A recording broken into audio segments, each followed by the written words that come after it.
Bismillahirrahmanirrahim. Assalamualaikum warahmatullahi wabarakatuh. Shalom, Om Swastiastu, Namo Buddhaya, salam kebajikan untuk kita semua. Sebelum kita memulai acara, bolehkah aku pantun sedikit? Tapi nyontek dulu sebentar. Oke, nanti kalau aku pantun dibantu apanya? Cakep. Yang paling besar suaranya ibu-ibu, memang Kartini ini luar biasa. Oke, pergi ke pasar beli kemeja. Sampai di rumah ternyata sempit. Hukum kita asik di atas meja. Masyarakat adatnya yang terjepit. Boleh tepuk tangan ya? Yang kami hormati, Mas Erwin Dwi Kristanto selaku Deputi. Yang saya hormati, pemateri yaitu Kak Brigita Maharani, Kak Bimantara Aji, dan Kak Antonella selaku peneliti Huma. Dan juga yang saya hormati para penanggap yaitu Perwakilan Masyarakat Adat Aceh, Pak Muhammad Nasir, Profesor Dr. Sulistiawati Irianto MA, Guru Besar FHUI, Bapak Anis Hidayah SHMH, Ketua Komnas HAM RI, dan juga moderator Kak Joni Aswira Putra dari CH Indonesia, serta seluruh peserta Huma Voice Vol 16. Selamat sore dan salam sejahtera untuk kita semua. Puji dan syukur marilah kita panjatkan kehadiran Tuhan Yang Maha Esa, karena atas berkat dan karunia-Nya, kita semua dapat berkumpul di ruangan ini dalam keadaan sehat walafiat, untuk bersama-sama mengikuti kegiatan Hima Voice dengan tema Mematikan yang Hidup, Labirin Politik Hukum Pengakuan Masyarakat Adat. Selanjutnya, saya Bintang Lubis selaku Master of Ceremony akan membacakan susunan acara pada kesempatan kali ini. Pertama ialah pembukaan, sambutan, penampilan teater rakyat dari Kasepuhan, dimensiasi publik, Isoma, dan juga penampilan musik dari Endah Enresa. Selanjutnya, sambutan dari Deputi yaitu Mas Erwin Dwi Kristanto. Kepada beliau dipersilahkan. Boleh tepuk tangan teman-teman?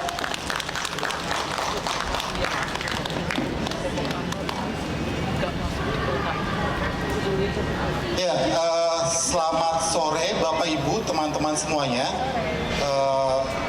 Selamat sore. Saya tidak akan mulai dari angka. Saya tidak akan membincangkan soal 30 juta atau tidak akan membincangkan soal 1,4 juta atau 800 ribu atau angka-angka lainnya, karena angka-angka itu dingin teman-teman. Saya juga tidak akan memulai dari pasal-pasal, saya tidak akan memulai dari undang-undang. Menurut Panji, Wakil Presiden kita Gibran, jadi tidak perlu kita bahas itu. Yang saya akan hadirkan adalah wajah teman-teman. Coba Bapak Ibu bisa memejamkan mata sejenak, kemudian membayangkan rimba ya, bukan sawit, di Kalimantan Barat, di Desa Balaban Era. Bayangkan bahwa di situ ada rumah panjang, rumah bentang 300 meter, kemudian di dalamnya ada seorang wajah bapak-bapak dengan tato, bukan tato mekanik seperti saya, tapi tato handpok. Kemudian dia sedang membincangkan sesuatu hal dengan warganya di situ secara deliberatif, kemudian memutuskan sesuatu tanpa dia sadari bahwa di Jakarta sebenarnya sedang ada satu undang-undang yang kemudian mengatur bahwa apa yang dia putuskan hari itu harus ditandatangani oleh pengadilan negeri setempat yang belum tentu pernah datang ke Balaban Era.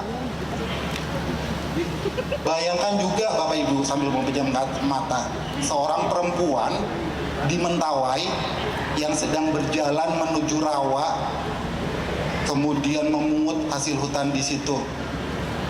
Dia secara turun-temurun kemudian sudah mengelola rawa tersebut tanpa dia sadari bahwa hak dia tidak pernah diakui dalam undang-undang kita.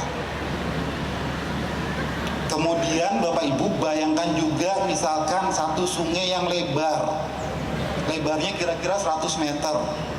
Untuk menyeberanginya, kita hanya bisa menyeberanginya ketika musim kemarau, karena ketika musim hujan dia akan banjir.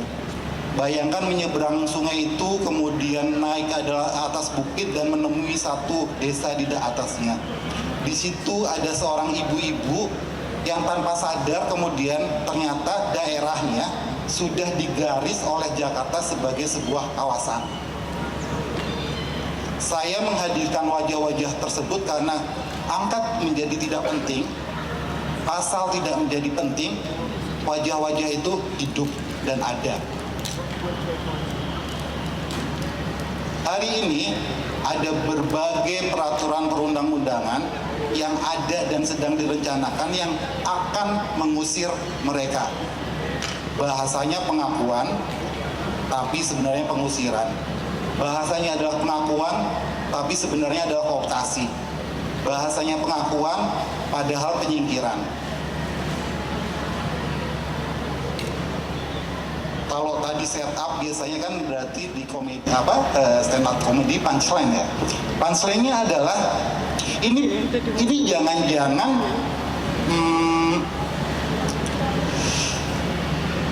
bukan salah sistemnya. Karena sistemnya memang dirancang ke arah situ. Sistem yang kemudian tidak berpihak kepada mereka yang termarginalkan. Kami akan menghadirkan 4 serial kajian. Semoga Bapak Ibu bisa merasakan apa yang kemudian kita tulis. Semoga 4 wajah tadi yang kami hadirkan bisa merasakan bahwa ada orang-orang di Jakarta, kita semua yang hadir di sini, yang kemudian membincangkan secara serius soal itu. Semoga Bapak Ibu, teman-teman semua bisa membaca apa yang ditulis di kajian tersebut dan merasakan amarah kita. Terima kasih. Baik, terima kasih Kak Erwin atas sambutannya. Sebelumnya, saya berdiri di sini dibantu juga dengan teman-teman bahasa isyarat. Jadi teman-teman yang memang membutuhkan untuk bahasa isyarat, kami menyediakannya. Selanjutnya ialah penampilan teater rakyat dari Kasepuhan Lebak Banten. Boleh tepukannya Bapak Ibu? Terima kasih.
Opat kalimat pancer, buyut menyebutnya.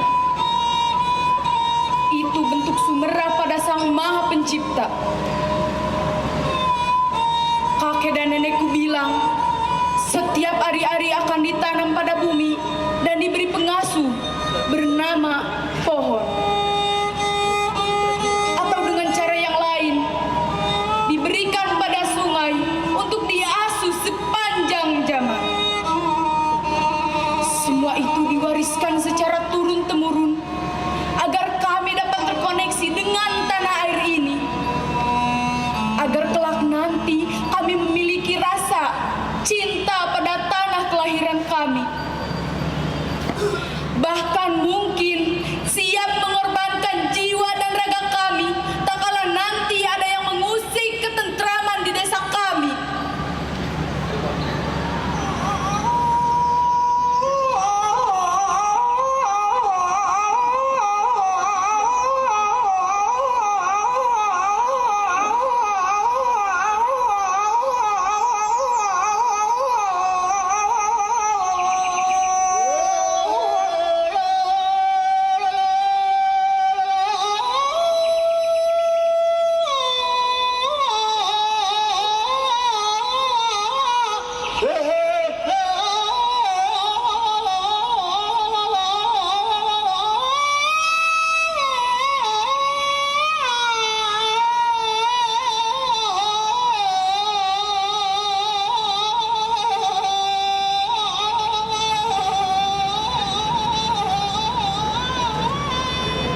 Neng, dengekeun yeuh Nini. Kau lihat pepohonan itu. Coba kau lihat sampai ujung hutan larangan sana. Dulu pepohonannya lebih lebat dari saat ini. Sebab aturan adat masih menjadi gembok yang kuat untuk merawat mereka. Bahkan di desa kita ini, hampir seluruh pepohonannya memiliki jiwa yang dititipkan semenjak dia dilahirkan dengan tidak menunggu kematian. Bukan untuk menyekutukan Tuhan, tapi juga untuk merawat diri dan alam. Kau lihat pohon mangga ini? Dia bernama Jamsi, nenek buyutmu. Dulu ari-arinya ditanam di bawah pohon ini. Juga pohon salam, Ahmad, kakek buyutmu. Ini pohon nangka, tempat ari-ari nenek. Ini pohon durian, tempat ari-ari kakek. Dan ari-arimu, ini lihatlah di bawah pohon kelapa. Kau lihat jauh ke sana, banyak sekali pohon nira. Itu bagian dari sumber kehidupan kita. Nenek titip, kau harus bisa menjaganya ya. Nenek selalu memberiku banyak sekali pemahaman tentang cara merawat lingkungan agar hidup kami setidaknya tidak menjadi penalu besar bagi alam. Nenek juga mewariskan amalan yang bukan hanya berbentuk tindakan, tapi juga nyanyian kekuatan.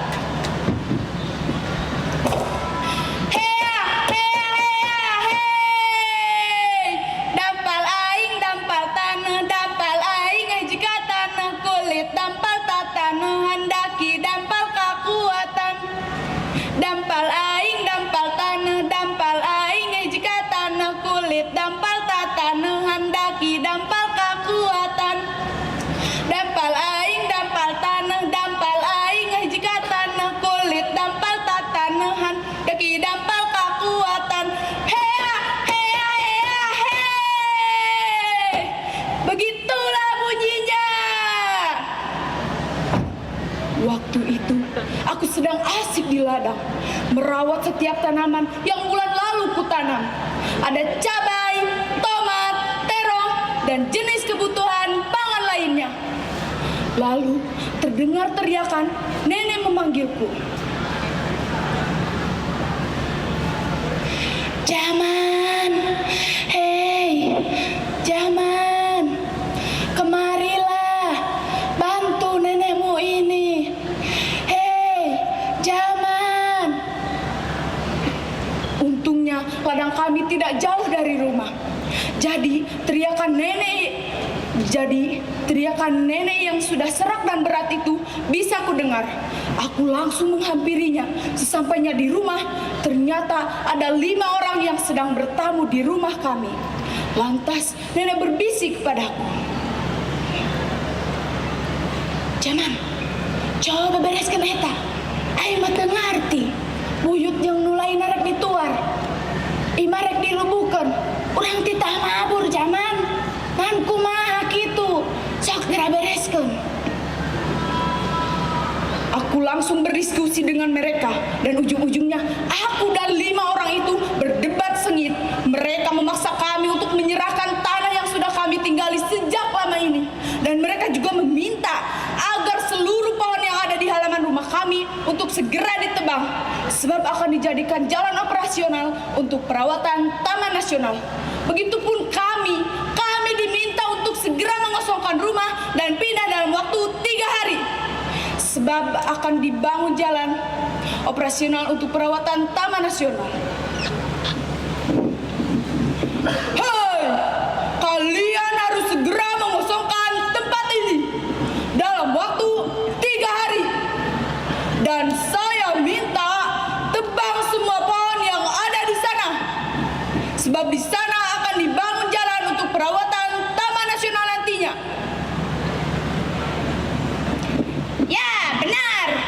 Jika kalian menolak, berarti kalian menolak konservasi, menolak kemajuan, menolak perkembangan, titik. Dan jika kalian semua tidak mengikuti aturan kami, kalian adalah bagian dari pemberontak negeri ini, titik. Setelah itu mereka pergi dengan penuh kesombongan dan keangkuhan. Saya, nenek dan seluruh anggota keluarga lainnya sedih sekaligus marah disertai kebingungan. Seluruh warga desa pun merasakan hal yang sama. Desa mendadak kacau. Ada yang segera mengungsi, ada yang ingin tetap tinggal, dan bahkan tak sedikit orang yang siap melawan untuk mempertahankan tanah mereka.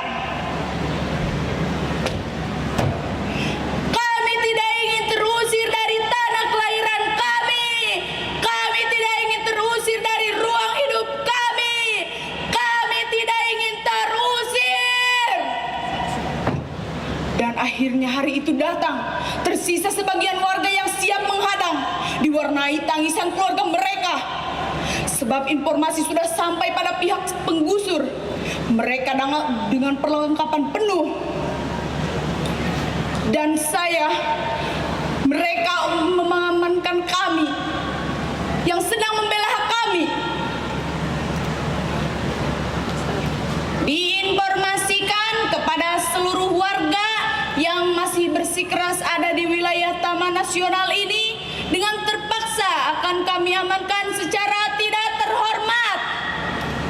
Sekali lagi diinformasikan kepada seluruh warga yang masih bersikeras ada di wilayah Taman Nasional ini, dengan terpaksa akan kami amankan secara tidak terhormat. Bentrokan tidak bisa dielakkan. Kami yang melawan habis dipukuli oleh mereka yang membawa perlengkapan penuh. Keluarga kami mereka seret dan dibawa ke atas mobil. Begitupun nenek dan keluargaku. Di tengah perlawanan aku terkena pukulan di kepala, dada, di punggung, sakit paha dan kakiku. Tolong! Aku tersungkur. Mereka menangkapku, menendangku sambil menyeretku ke atas mobil. Tolong! Bajingan kalian semua, jangan ambil harta kami. Ini tanah kami, ini tanah leluhur kami. Dan akhirnya kami kalah. Kami dibawa ke tempat entah di mana. Kami disekap selama 3 hari. Dan setelah 3 hari itu, kami dikembalikan kepada pamanku yang tak jauh dari desaku. Kebetulan desa mereka tidak termasuk kawasan Taman Nasional. Jamrut, Cibedug, Cikareo, Cirompang, Pasireri, Bongkok, Sukarasa, Karang, dan Cibarani. Di Jamrut tempat nenek dan keluargaku menyambutku dengan penuh haru.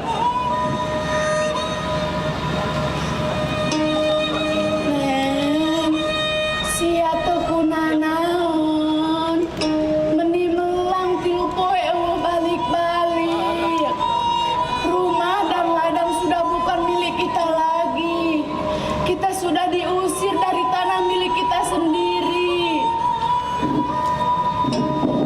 Tak lama kemudian, setelah mendengar itu, aku segera bergegas pergi untuk melihat tanah kami. Terlihat jalan yang sedang digarap bulldozer.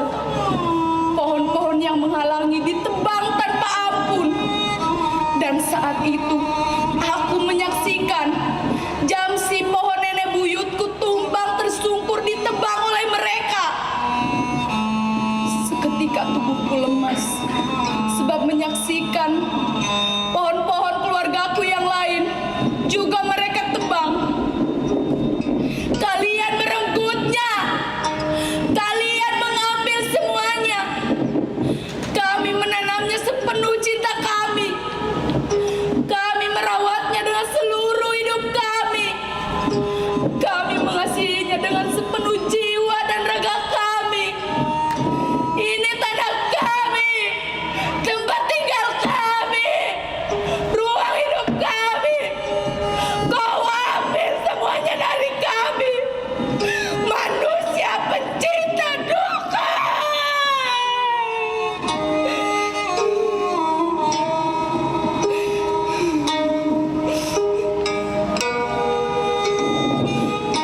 Walaupun hal-hal demikian telah terjadi pada kami, dan bahkan ketika langit runtuh menimpa bumi, tanah tak lagi subur, gunung tak lagi membegeri air, dan hidup tak lagi bermakna,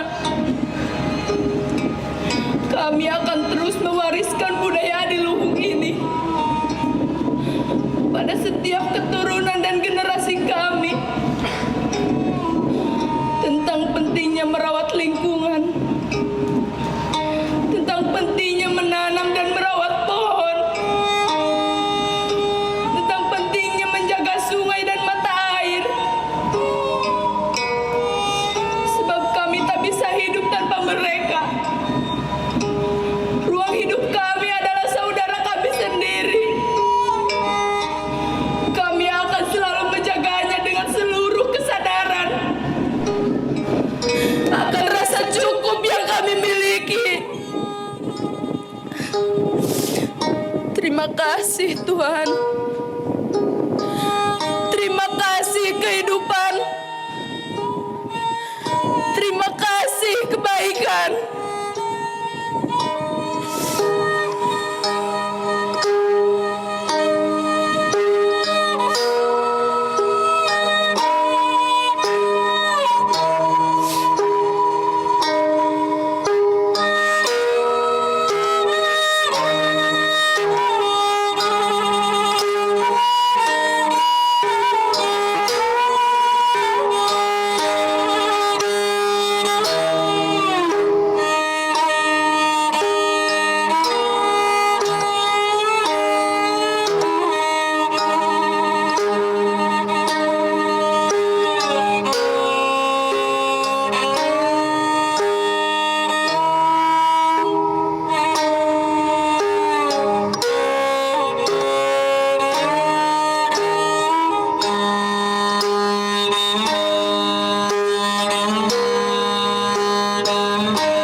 Sang Sang Hyang Jagat Batara Batara Banyu Mawasa alam karesa nyanggakeun sembah pangabakti mugi katampi kateda katarima manjing maring kana diri kawau ngajadi bukti.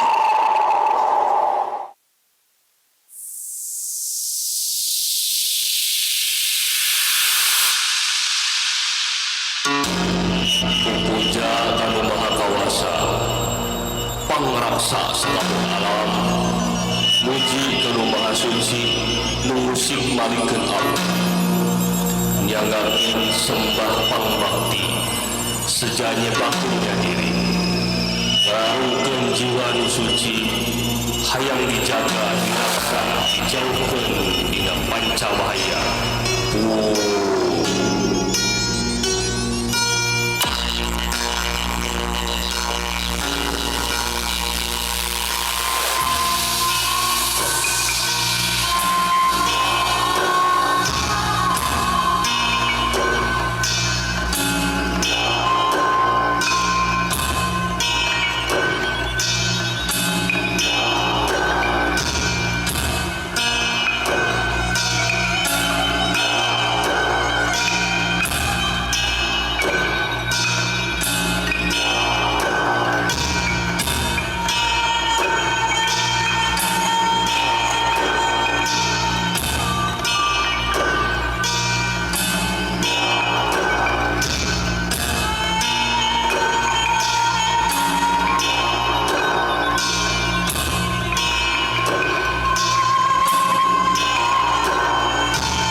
suara.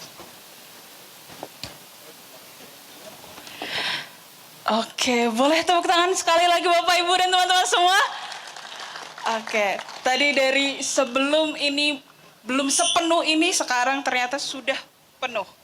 Bagaimana penampilannya? Apakah bagus Bapak Ibu? Bagus, oke. Selanjutnya ialah sesi untuk diskusi mengenai mematikan yang hidup, labirin politik hukum, pengakuan masyarakat adat yang akan dipandu oleh Kak Joni Aswira Putra. Kepada Kak Joni, dipersilahkan. Boleh tepuk tangannya Bapak Ibu dan teman-teman semua? Oh, monggo. Selamat sore semuanya. Ya, saya tahu bahwa beberapa menit lalu rekan-rekan semuanya sempat terhenyak gitu ya, menyaksikan teater rakyat dari Kasepuhan gitu.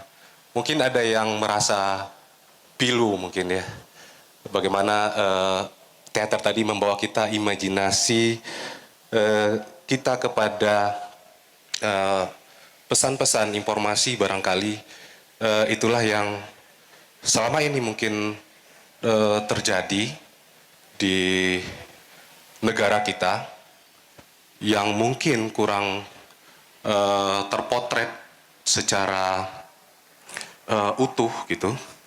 Dan tadi saya sempat menyimak bait demi bait. Sesungguhnya apa yang tersajikan lewat pesan-pesan teater itu, teater tadi itu kurang lebih sama sebenarnya yang selama ini terpotret dari pemberitaan mungkin dari berbagai kejadian betapa masyarakat, terutama masyarakat adat yang akan kita diskusikan pada sore hari ini mengalami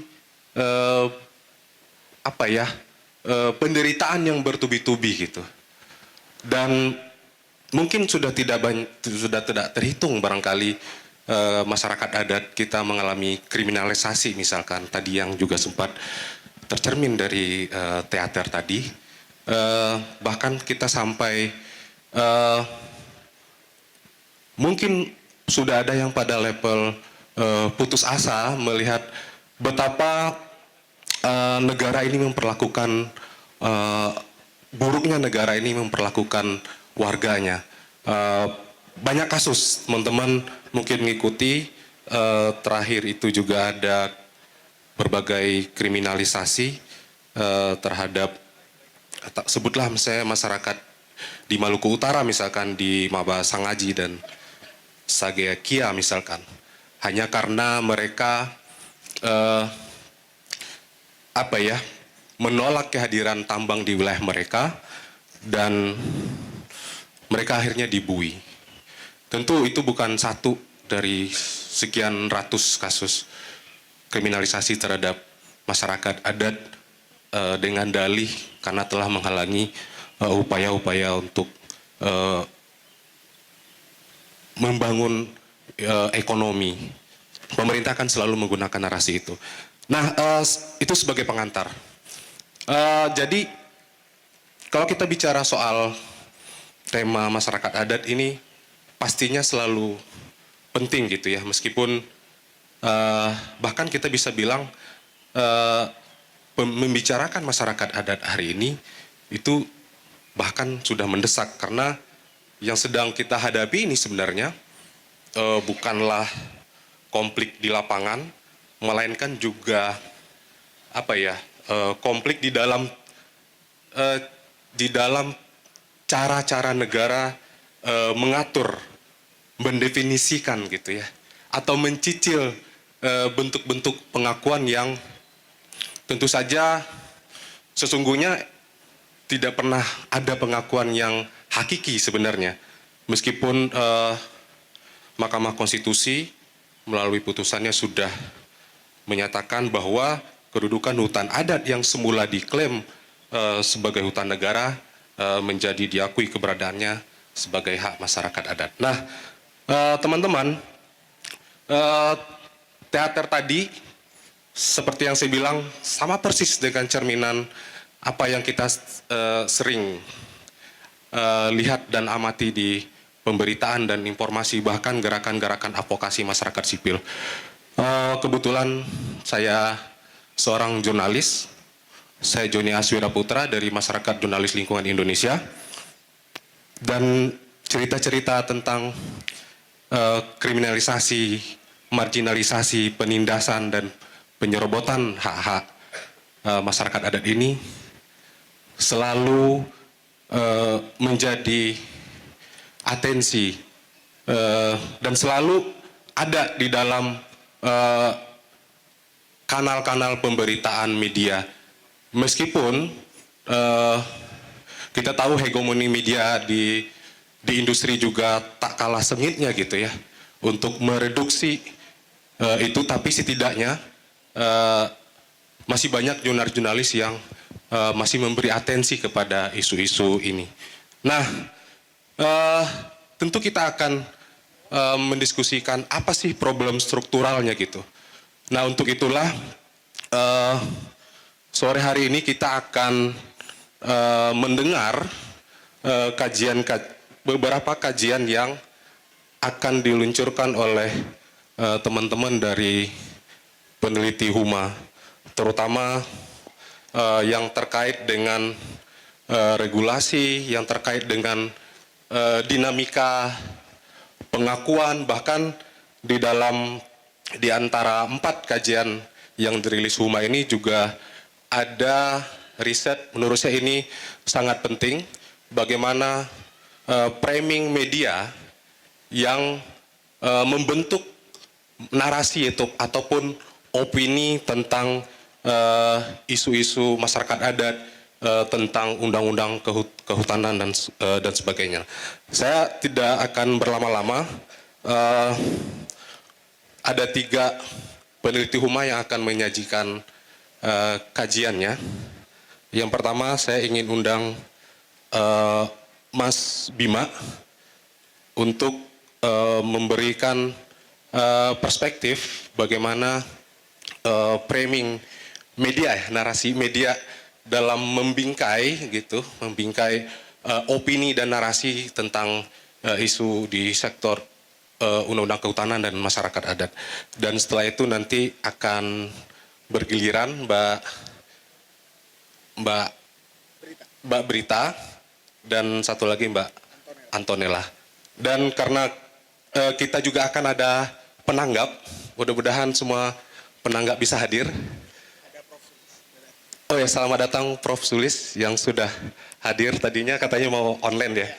Kita tentu berterima kasih akhirnya menyempatkan diri untuk hadir langsung. Dan ada Bapak Muhammad Nasir dari Aceh ya, dari Aceh. Dan sayangnya mestinya di forum ini juga ada representasi dari negara ya. Tadi kita mengundang Ketua Komnas HAM Mbak Anis Hidayah. Sayangnya beliau tidak bisa karena ada pembahasan RUU yang belum bisa ia tinggalkan. Nah, langsung saja Mas Bima untuk menyampaikan kajian yang baru saja dirilis oleh Huma, dan kita batasi masing-masing kajian 10 menit. Oke ya? Oke, baik, makasih Mas Joni. Sebelumnya terima kasih banyak buat teman-teman semua yang sudah hadir dan berkenan untuk sama-sama berbagi keresahan sebetulnya ya. Jadi situasi yang ada saat ini memang sedikit banyak itu sedang mengalami tekanan lah istilahnya. Tekanan dalam bentuk tadi yang disampaikan pengantar oleh Pak Erwin dari Huma, bahwa tekanan pengakuan dari negara ini bukanlah satu bentuk yang memang pengakuan yang memberikan atau menegaskan hak-hak dari masyarakat adat, tapi itu justru malah kekhawatirannya mereduksi hak-hak masyarakat adat. Nah,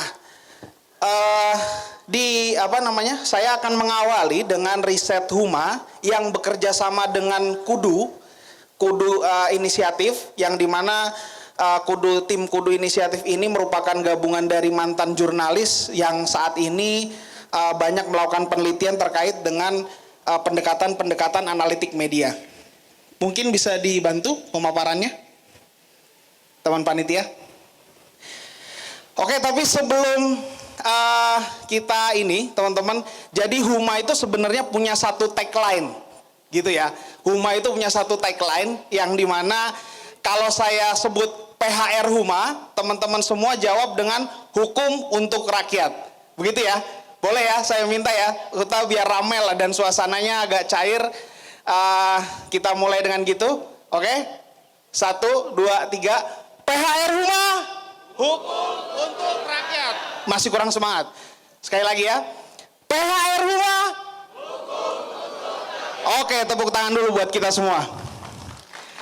Ya, ini riset ini diinisiasi oleh Huma dan juga teman-teman Kudu Komunikasi yang memang menilai bahwa sebenarnya pasca penerbitan Undang-Undang Kehutanan, Undang-Undang 41 tahun 1999 tentang kehutanan, itu apakah sudah berdampak atau sudah memberikan hal positif apa buat masyarakat ataupun masyarakat adat.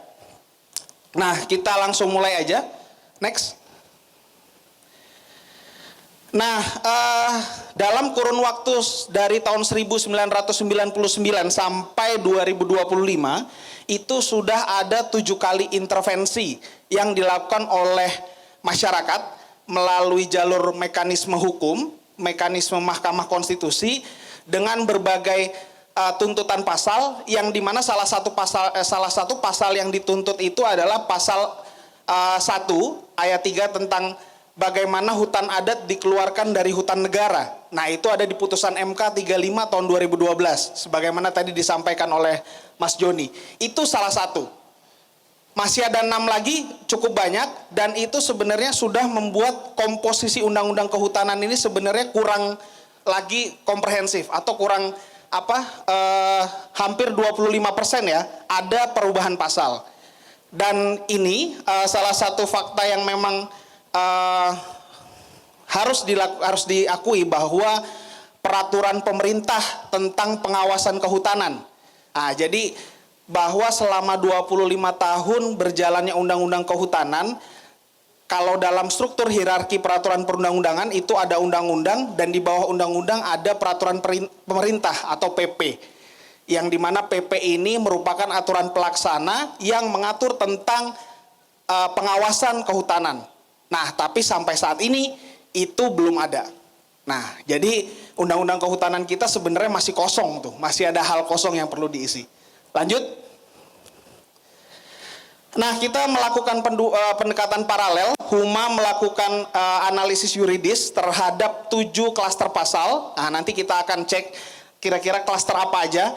Dan juga teman-teman Kudu melakukan analisis media komputasional. Nah, ini sebenarnya teman-teman Kudu memang harusnya bisa hadir, cuma kebetulan tidak dapat hadir pada pertemuan ini. Tapi kurang lebih mereka telah melakukan penyaringan atau melakukan pencarian data terhadap 698 artikel dari 16.150 artikel dengan pendekatan teknik itu, pendekatan teknik-teknik media. Nah, itu ada NLP, YK, LexRank dan segala macam, dan dilakukan oleh tim Kudu Komunikasi. Dan Huma mengklasterkan 7 hal yang sebenarnya itu menjadi bagian penting dalam proses undang-undang kehutanan yang dianalisa. Lanjut.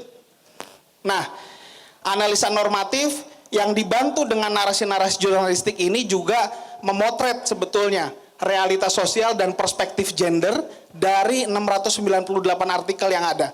Sehingga kenapa kita perlu mempotret posisi kedudukan gender dalam Undang-Undang Kehutanan, karena memang situasi yang saat ini dari 25 tahun itu dapat terpotret secara realita maupun secara regulasi, bahwa regulasi kita juga belum bisa secara maksimal untuk mengakomodir tentang isu gender.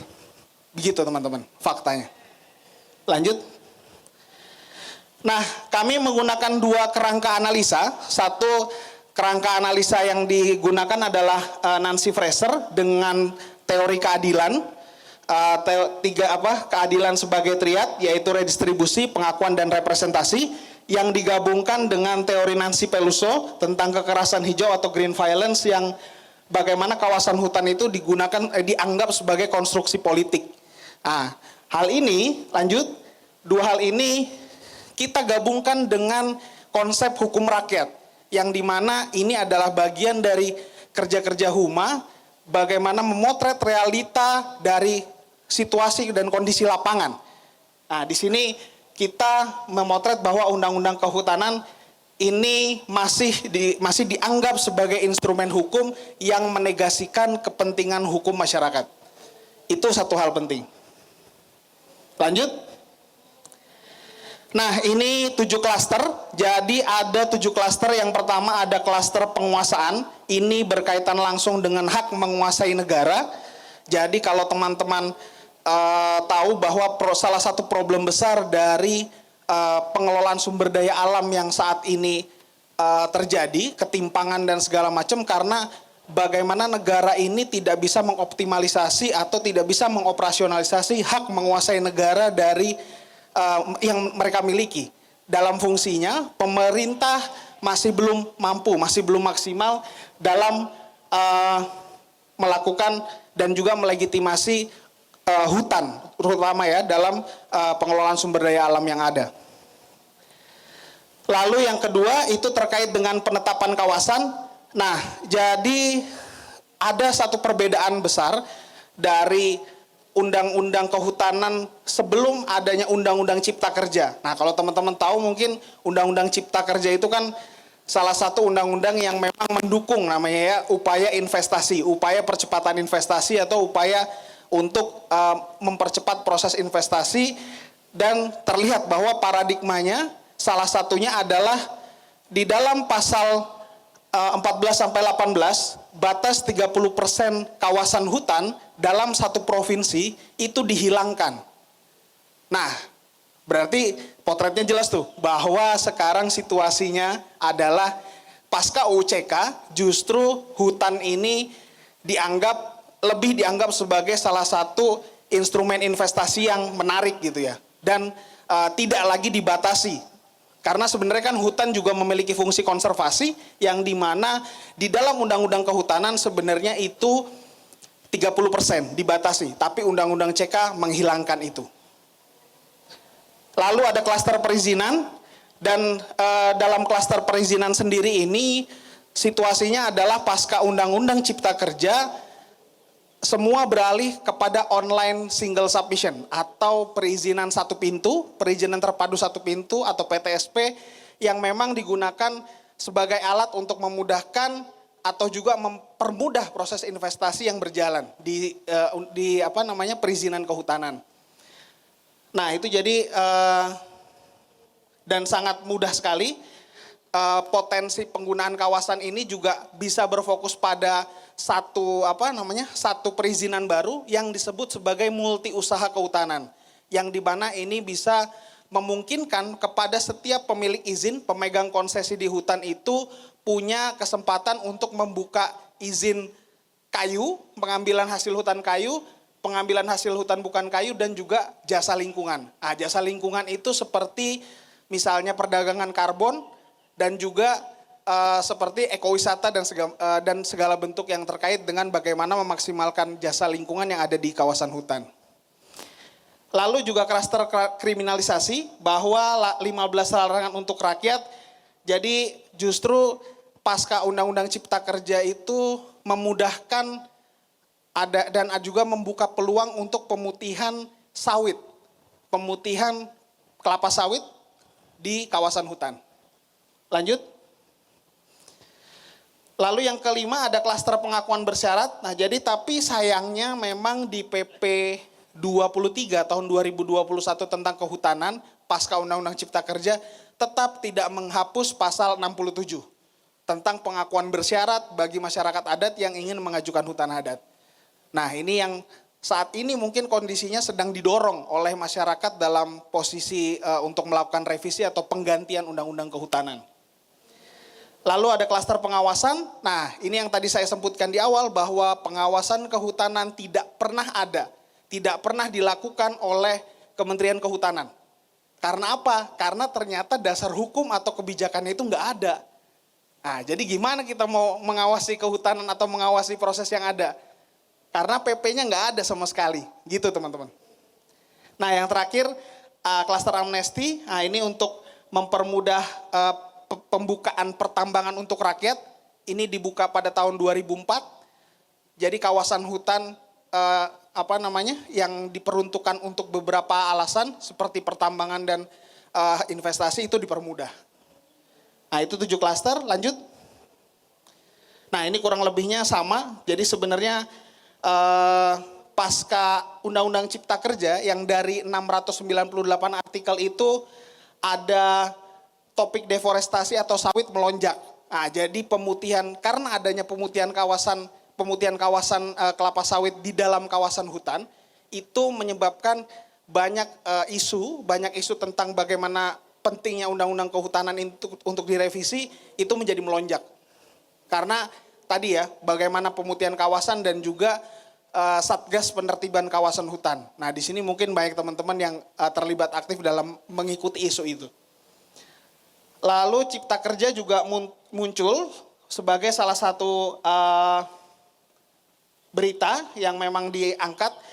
Nah, tapi suara masyarakat adat dan suara birokrasi negara ini rasionya 1:3. Nah, jadi nanti teman-teman juga bisa baca yang ada di dalam tas yang dibawa teman-teman, itu ada yang terkait dengan klaster kehutanan. Lanjut. Nah, ini yang saya bilang, kenapa kita perlu memotret gender, karena sekarang saat kondisi yang kita lihat bahwa perempuan adat pada khususnya yang kita temui di komunitas adat itu menanggung beban berlapis. Yang pertama, ketika mereka kehilangan hutan, mereka akan kehilangan akses akan sumber dayanya. Dan itu adalah hal yang paling penting buat ibu, buat seorang perempuan untuk bagaimana menghidupi keluarganya, menghidupi bagaimana dia bisa memainkan peran gitu ya sebagai garda terdepan dalam penyediaan pangan di keluarganya. Lalu yang kedua, bagaimana kriminalisasi ini juga berdampak sebetulnya. Jadi banyak kriminalisasi terutama pasca munculnya Undang-Undang 18 tahun 2013 ya tentang pencegahan kerusakan hutan. Nah, itu banyak sekali petani hutan ataupun orang-orang yang tinggal di kawasan hutan itu dia terdampak kriminalisasi karena adanya Undang-Undang P3H itu di Undang-Undang 18 2013. Lanjut. Nah, satu kesimpulan yang paling penting bahwa Indonesia berkomitmen dengan mengeluarkan Volunetsing 2030 dengan komitmen yang ya mengurangi 140 juta ton CO2e, tapi dalam konteks lain pemerintah Indonesia mencabut dan menghilangkan minimal kawasan hutan di setiap provinsi sebesar 30% itu dihilangkan. Sehingga ini bertolak belakang. Istilahnya kami menamainya munafik lah, kemunafikan hukum yang diciptakan oleh pemerintah Indonesia. Lanjut. Nah, kita perlu melihat bahwa kenapa sebenarnya undang-undang kehutanan ini perlu diganti, perlu diubah. Karena ada dua hal, yang pertama ada paradigmatik dan kedua normatif. Lanjut. Nah, ini ada 6 rekomendasi politik hukum, adalah bagaimana kita membalik logika perizinan, yang pertama. Lalu yang kedua adalah mendorong legislasi untuk pengecualian kriminalisasi terhadap masyarakat adat ataupun masyarakat yang ada di sekitar kawasan hutan. Lalu membalikkan beban pembuktian pengakuan dengan menghapus sepanjang masih ada. Atau kita menghilangkan pasal 67 yang ada di dalam Undang-Undang Kehutanan. Lalu menerbitkan PP pengawasan. Yang kelima, mengembalikan batas minimal 30% kawasan hutan. Karena itu adalah paling penting. Hutan memiliki fungsi konservasi di sana dan memiliki fungsi lindung di sana. Lalu yang terakhir, melakukan kewajiban analisis gender terhadap setiap kebijakan kehutanan. Nah, itu adalah 6 rekomendasi yang kami dorong di dalam kajian ini. Lanjut.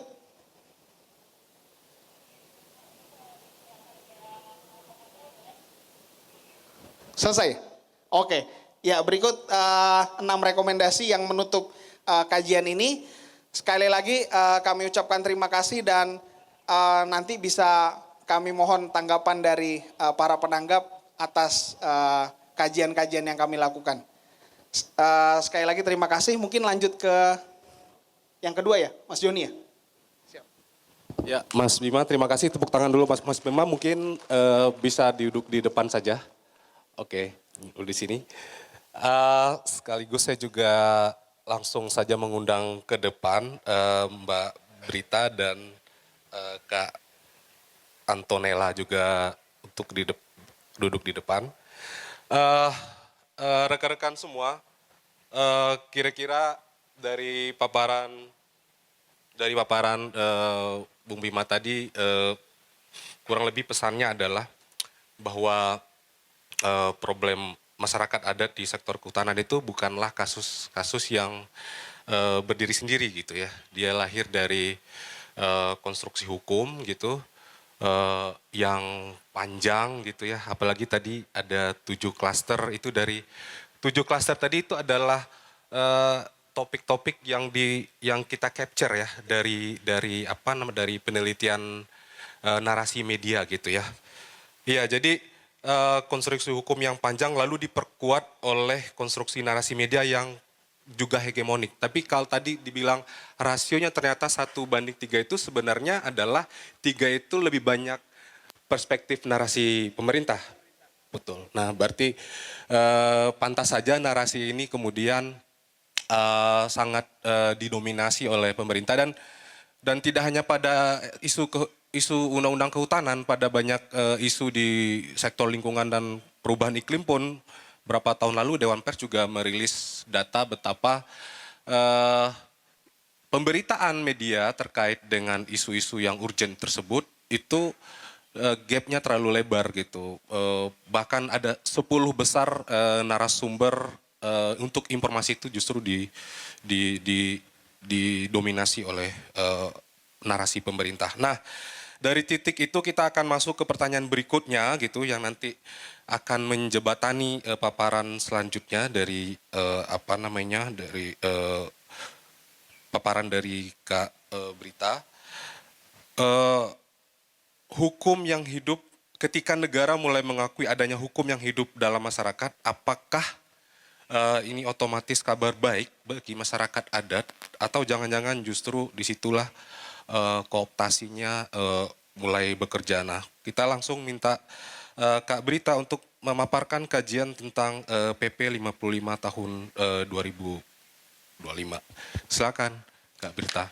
Tepuk tangan dulu. Terima kasih Mas Joni dan teman-teman. Saya izin menyampaikan sedikit sebenarnya. Kalau Bapak Ibu semua sudah dapat kajiannya bisa dibaca lebih lengkap karena sebenarnya ini saya hanya mengambil poin utama atau highlight dari kajian yang kita lakukan terkait dengan PP 55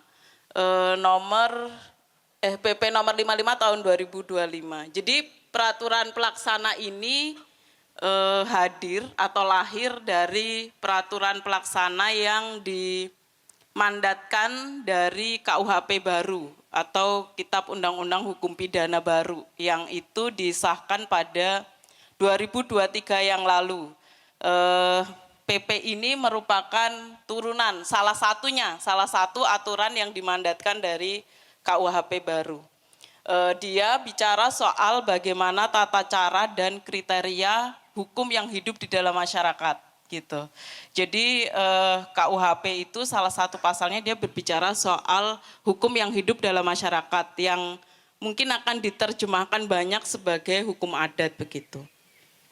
Mas boleh slide selanjutnya. Jadi kalau Humas sendiri sebenarnya dari tahun 2013 semenjak kemudian KUHP baru ini mulai dibahas, itu sudah memberikan masukan, kritik gitu, bahkan mengingatkan kepada pemerintah ketika misalnya ini diatur tata caranya, kemudian kriterianya, soal hukum adat atau hukum yang hidup di dalam masyarakat itu akan menjadi satu formalisasi yang kedaulatannya justru tidak lagi berada di tangan masyarakat adat, tapi kemudian dia menjadi kendali atau aturan yang itu kuasanya ada di negara, karena kemudian dia diformalisasi melalui peraturan perundang-undangan, di mana kalau misalnya kita tahu ya penegakan kemudian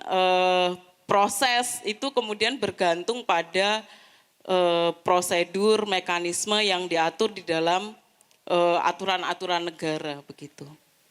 Lanjut Mas. Nah, kalau kemudian tadi pertanyaannya Mas Joni, apakah pengakuan terhadap hukum yang hidup di dalam masyarakat itu menjadi berita baik gitu buat masyarakat adat, atau dia justru mengkooptasi atau membuat kendali masyarakat atas hukum yang hidup di dalam masyarakat itu menjadi berpindah. Kalau dari kajian kita terhadap peraturan pemerintah nomor 55 tahun 2025 ini, ada mekanisme yang namanya kooptasi, atau misalnya dia otoritasnya berpindah dari yang mestinya itu menjadi kendalinya atau daulatnya masyarakat adat menjadi di tangan pemerintah. Nanti kita akan lihat di slide terakhir begitu, kita melihat kooptasinya ada di mana sih, atau misalnya pola-pola pengambil alihan kendali itu ada di pola yang seperti apa. Tapi sebelum kemudian saya pada posisi yang mengkaji lebih dalam terhadap PP 55 nomor 2025 ini, kalau teman-teman yang hadir, Bapak Ibu sekalian yang hadir, sempat membuka Instagramnya Perkumpulan Huma, itu ada satu statement atau video dari koordinator eksekutifnya Huma berkaitan dengan pola berlapis, bersyarat, dan sektoral. Nah itu sebenarnya yang menjadi pijakan kita, atau misalnya kita melihat pola-pola itu tuh dilahirkan, dikukuhkan di dalam kebijakan-kebijakan yang itu berkaitan dengan masyarakat adat.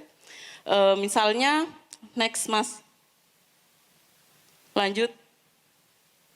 Nah, pola bersyaratnya apa? Kalau kita misalnya melihat di dalam aturan besarnya, misalnya di dalam Undang-Undang Dasar nomor 1945 itu ada mensyaratkan sepanjang masih hidup dan diakui keberadaannya. Nah itu tadi juga berlaku di dalam Undang-Undang Kehutanan yang sempat dipaparkan oleh narasumber sebelumnya. Di dalam PP 55 ini pola ini muncul lagi begitu, karena kemudian kalau teman-teman berkesempatan untuk membaca aturan lengkapnya di dalam pasal 4 itu disebutkan secara definitif begitu, hukum yang hidup dalam masyarakat itu harus memenuhi kriteria ABCD, kemudian dia diakui dan bisa diakui hukum yang hidup dalam masyarakat adat itu ketika masyarakat adatnya juga diakui. Nah ini yang kemudian kita simpulkan sebagai pola yang berlapis, karena misalnya ketika masyarakat adat begitu dia diakui hukumnya yang berlaku di dalam masyarakat melalui proses formalisasi hukum itu, dia harus diakui dulu kedudukannya sebagai atau identitasnya sebagai masyarakat adat.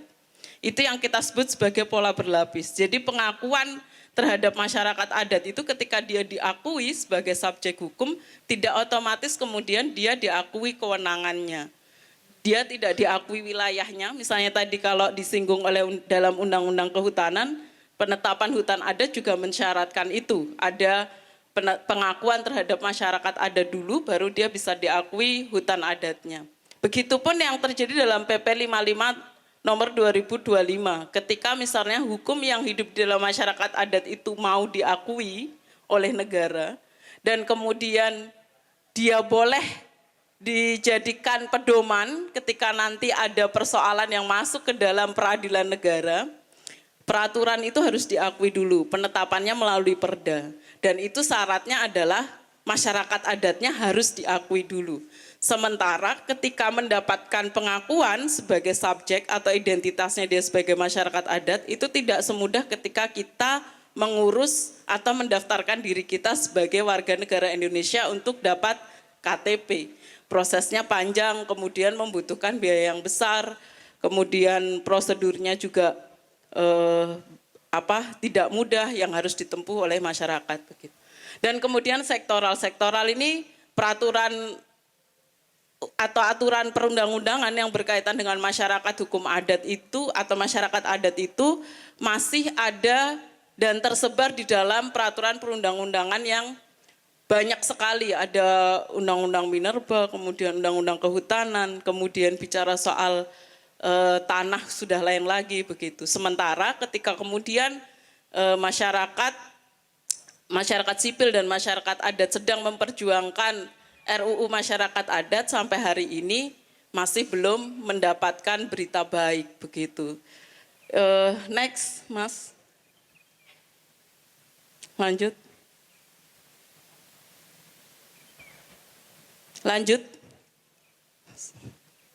Jadi ini sekilas sebelum kemudian tadi bicara pertanyaan yang di depan terkait dengan kooptasi. Sebenarnya secara normatif begitu, kami menemukan ada 4 hal yang menurut kami ini menjadi kecacatan dalam peraturan pemerintah nomor 55 tahun 2025. Yang pertama adalah melampaui batas delegasi.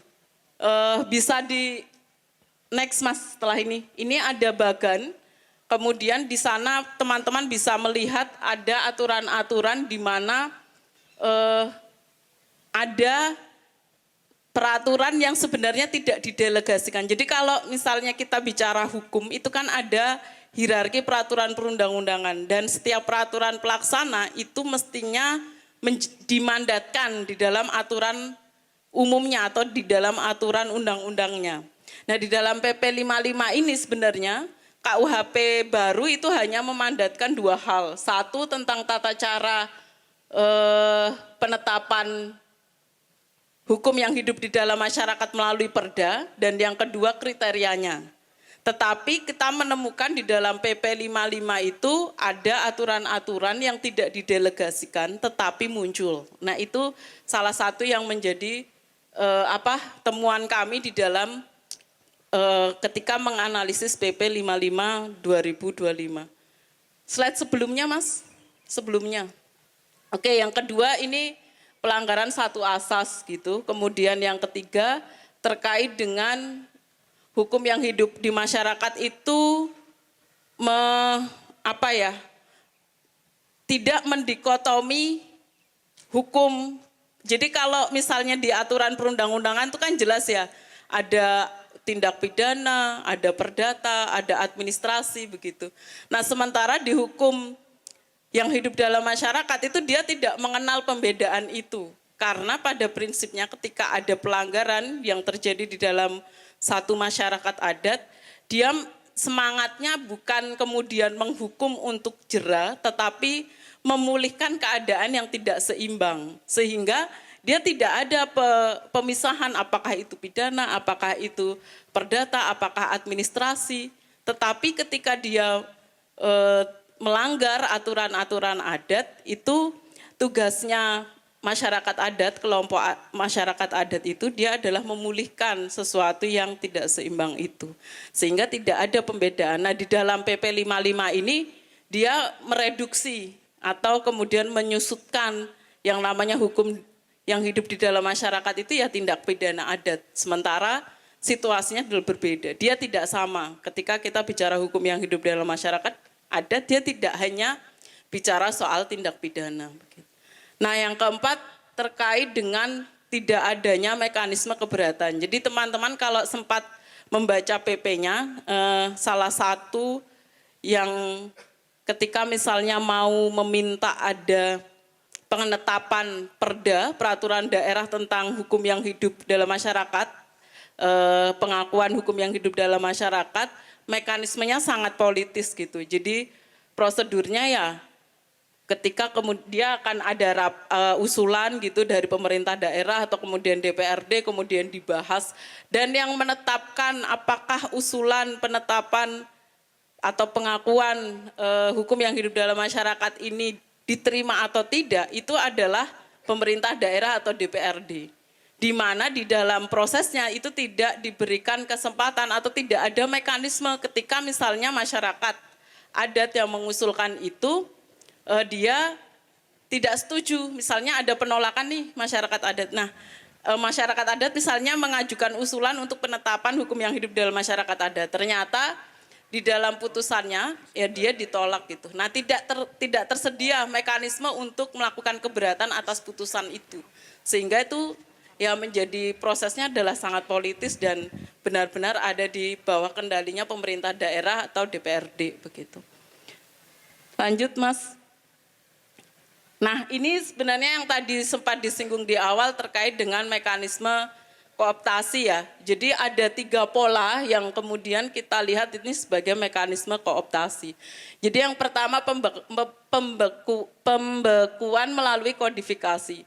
Jadi ketika hukum yang hidup dalam masyarakat adat kemudian dia dikodifikasi atau dimasukkan atau diformalisasi menjadi hukum negara, dia tidak lagi punya daulat, dia tidak lagi pemegang kedaulatannya ada pada masyarakat adat, tetapi kemudian itu menjadi bagian dari kendalinya atau kontrolnya negara, karena kemudian dia berada di dalam payungnya peraturan perundang-undangan gitu. Nanti kita bisa diskusikan lebih lanjut, nanti ada Prof. Sulis kemudian juga bisa memberikan tanggapannya gitu terkait dengan mekanisme ini begitu.